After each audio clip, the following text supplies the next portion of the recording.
gusto ko ulit tanungin si Cassandra, paano ka napasok sa Whirlwind? Same question. At 19 years old. Mr. Chair, I invoke my right against self-incrimination po. Pasensya na po. Ba't wala pang ang kaso at this is also a matter of fact? Nag-file na po sila ng case sa akin. Bali, Saan kung hindi case? po ako nagkakamali, under investigation pa po yung case. Kasi wala pa po naman kami na-receive. But again, possible po lahat ng sasabihin ko po dito ay maaari pong gamitin sa akin in the Paano future. pag hindi finaling case? Diba? As of this point, nag-uusap tayo, wala pang case na i-file sa'yo. Baka after nitong hearing to, marinig ng AMLAC na hindi na kailangan i-file ng case, hindi na sila magpa-file ng Meron case. po. Meron po. Tapos advice din ng counsel ko po. Mr. Chair. Ako Madam Chair, hindi ka tanggap-tanggap dahil may limitation rin ang invoking your right against self-incrimination. Hindi mo pwedeng magamit to sa lahat, lalo na kung wala ka pang kaso. So, and these are all just factual. Wala namang iba ho dito. Sasabihin mo lang kung kailan, paano. So, ulitin ko, paano ka nakapasok sa Whirlwind Corporation? Mr. Chair, pasensya na po. I invoke my right against self-incrimination po. Sige, tatanggapin ko muna yan ngayon. But later you on, po. I'll move to cite her in contempt, Madam Chair, because there's no case. So ano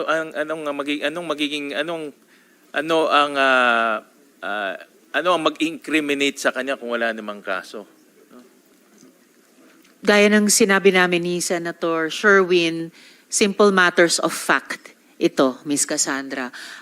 Meron kaming use nitong session hall hanggang 2 p.m. So may 45 minutes pa po kayong sagutin yung questions of fact na napakadali namang ma-research namin, and we are just naghahanap ng good faith mula po sa inyo ni Go Huaping, ni Ms. Sheila bago matapos itong buong mga hearings namin. Senator Sherwin. Thank you. At the proper time, Madam Chair, I'll make a motion depending on kung ano yung mga sagot ni Ms. Cassandra. So Ms. Cassandra,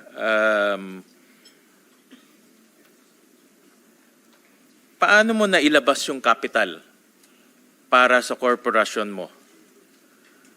19 years old ka, nagtanong rin kami sa BIR, wala kang tax return na i-file ever since. Meron ka bang na-file na tax return? Mr. Chair, I invoke my right against This is only self-incrimination po. tanong lang man, simple lang. May na-file ka bang tax return? Meron po kasi money laundering na rin final sa akin. 87 counts po.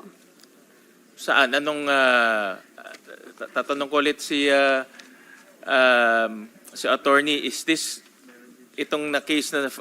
case connected to Whirlwind Corporation? Attorney Arpon. No. Yung na-file na case raw na na-mention niya kanina, money laundering case. 87 counts, I heard. Sir, it has nothing to do with the Porac Bamban. Correct. Porac case. Correct. Walang connection to sa Porac Pogo Hub. Malayong malayo. Yes po, Mr. Chair. Pero maaari po siyang gamitin sa akin in the future for Whirlwind and other company po. Baka nga magbago isip ng AMLAC at hindi ka na file ng kaso. Can I consult my lawyer first? Senator Win, if I may. Senator De La Rosa. Di ba it is a duty to every Filipino na may nagkaka-income to file an income tax? How does the fact that you are filing your income tax incriminate you in whatever case na kinakaharap mo ngayon? Duty mo naman yan. Bakit hindi mo sagutin kung nagpa-file ka ba ng income tax? Duty natin lahat yan, kumikita. Dapat mag-file ng income tax. Paano maka-incriminate yan sa kanya? Yun lang, Madam Chair. Thank you, Senator Win. Correct. That's Thank why you, Senator De La Rosa. Senator it's a Sherwin. question of fact. Yun lang naman. Nag-file ka na ba ng income tax return mo? Ever? Mr. Chair, I think meron din po akong tax investigation right now po. Tax audit investigation po. Meron na bang case? Ah, wala pa po naman final pero still can use against me po. Wala pa naman na-file sa'yo eh. Wala pa naman na-file sa'yo. Wait lang po, Mr. Chair. Tanongin ko lang po lawyer ko. Consultahin Sabi ko mo lang. sa amin kung ano yung kaso. Okay pa. Yeah, ano.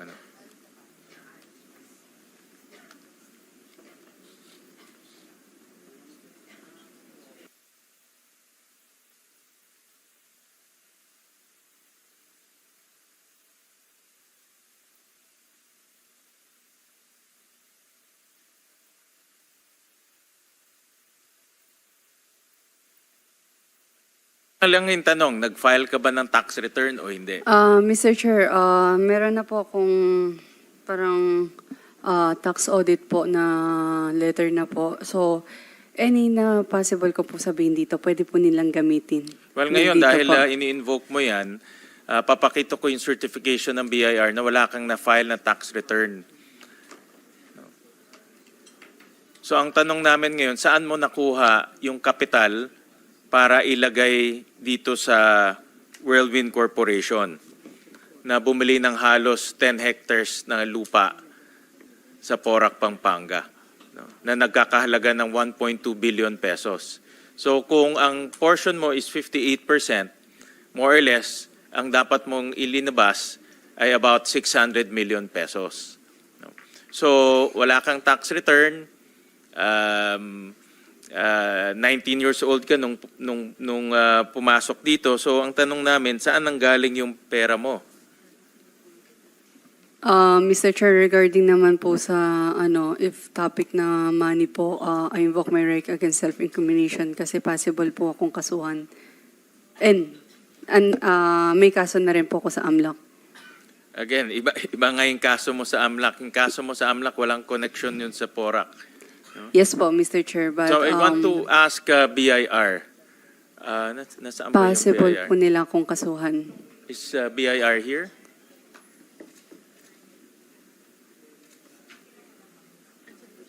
Senator Sherwin, nandito po yung BIR, hinahanap lang yung resource person. Okay. Sige, well, we're waiting for the BIR. Okay. Sir, please take a seat. Sige, tutuloy ko muna ma'am kay Cassandra. Paano ka nakapasok sa Whirlwind?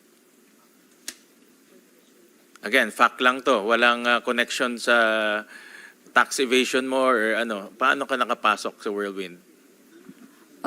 Sa ninong ko po, Mr. Chair. Okay. Ito narinig ko sa House hearings, ito si Duan Ren Wu. Tama? Yes po, Mr. Chair. At ninong mo ito sa Binyag? Tama? Hindi ko Tama po ba? sure kung nandun yung name na. Ninong mo saan? Ninong-ninungan o ninong mo sa Binyag? Ang sabi ng mom ko is ninong ko po. Sa Binyag. Opo, yata. Tama o hindi? Hindi ko po sure, Mr. Chair. Okay, Ayun lang yung sabi ng mom ko. basta tawag mo lang ninong. Opo, way back nung pinakilala pa po sa akin, long time ago. Sino Ayun lang po. nagpakilala sa iyo kay Ma'am ko. Duan Ren? Si mama, Nung- mother mo ang yes, nagpakilala? yes, nung buhay Anong pa po relasyon yung ni ma'am. Duan Ren at your mother? Sabi nila, best friend daw po.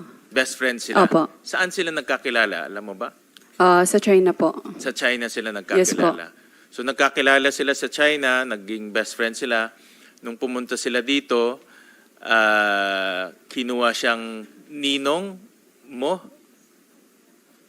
Bali po, ayun yung pagkasabi ng mom ko. Okay. At Opo. nung nandito na siya, siya yung naging dahilan kung bakit ka nakapasok sa Whirlwind Corporation. Siya na po yung tumayong parang parents ko na rin po. Parents mo na rin siya. Opo, pagpunta na ng Pilipinas po kasi kakaalis lang po ng mom ko. Ano?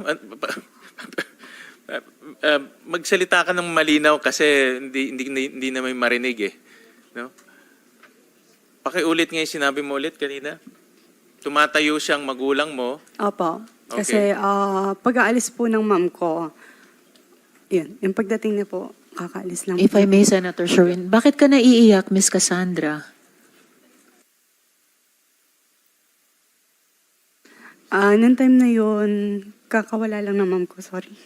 Nawala as in nag-disappear sila or namatay sila? Namatay ma'am ko. And then yun yung panahon na dumating si Duan Renwu. Senator Sherwin. Well, kami ay nakikidalamhati sa iyo at sa pagkawala ng iyong mother. Pero tama ba nawala ang iyong mother? Namatay ang iyong mother? Yes po, Mr. Anong year yun? 2017, December. 2017. At dito naman pumasok dito naman dumating si Mr. Duan Ren. Doon mo siya nakilala. Okay. At tumayo siya parang magulang mo na ever since. At siya ang nagpasok Mr. sa iyo sa Whirlwind Corporation. No? Yes po, Mr. Okay. Senator Sherwin, so parang ibinilin ka ni mama mo sa ninong mo kay Duan Renwu, Miss Cassandra. Parang gano'n na nga po, Mr. Chair. Parang ganon. All right. Senator Sherwin.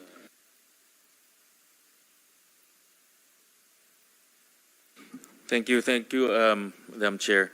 At nung pinasok ka na sa Whirlwind, inappoint kang kaagad na corporate secretary.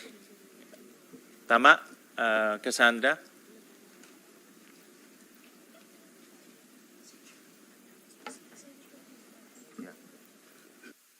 Mr. Chair.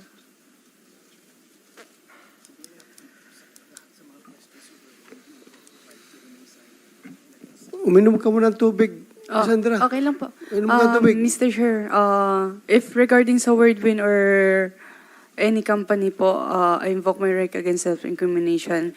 There's upcoming mga cases po na ipa-file nila sa akin. And again, maaari po silang lahat gamitin sa mga kaso po. Pasensya na po.